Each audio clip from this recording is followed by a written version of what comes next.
بسم اللہ الرحمن الرحیم۔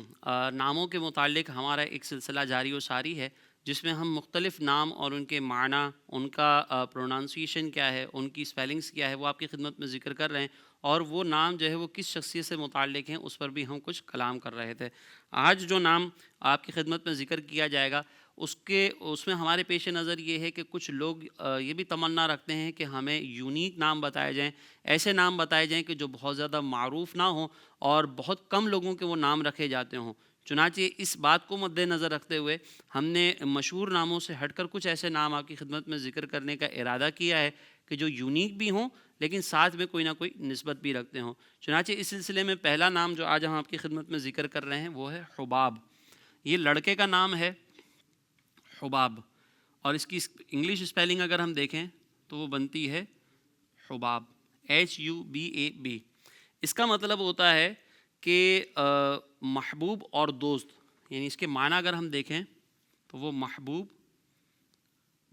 اور دوست کے معنی میں آتا ہے۔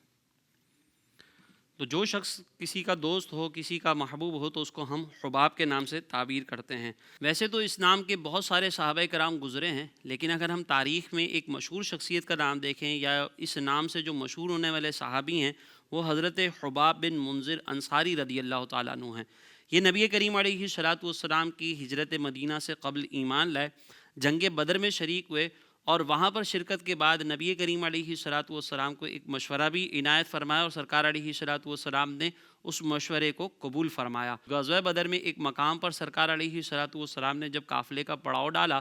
تو انہوں نے جو وہ سرکار علیہ الصلوۃ والسلام کی بارگاہ میں عرض کی کہ یا رسول اللہ، جس مقام پر آپ نے پڑاؤ ڈالا ہے، جہاں پر آپ نے قیام فرمایا ہے، یہ اللہ کے حکم سے ہے یا یہ آپ کا جو ہے وہ ذاتی رائے کی بنیاد پر ہے یا کوئی حکمت عملی کی بنیاد پر ہے؟ تو سرکار علیہ الصلوۃ والسلام نے فرمایا کہ یہ میری اپنی حکمت عملی کی بنیاد پر ہے۔ تو انہوں نے سرکار علیہ الصلوۃ والسلام کی بارگاہ میں عرض کی کہ پھر ہم کیوں نہ ایسا کریں کہ ہم تھوڑا سا جو بدر کے قریب کنویں ہیں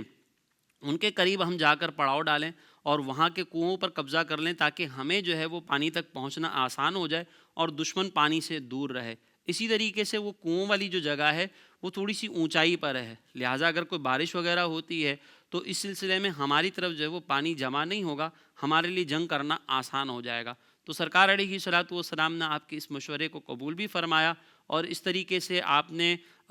سرکار علیہ الصلوۃ والسلام کی بارگاہ میں جو اپنی گزارشات پیش کی وہ سرکار علیہ الصلوۃ والسلام نے قبول فرمائی، اور آپ کو یہ شرف اور یہ مقام و مرتبہ حاصل ہوا۔ لہٰذا اگر کوئی یہ چاہتا ہے کہ ہم اپنے بچوں کا نام ان کے نام پر رکھیں تو ضرور ہمیں رکھنا چاہیے۔ محمد حباب نام رکھنے میں کوئی حرج نہیں ہے، یہ رکھا جا سکتا ہے۔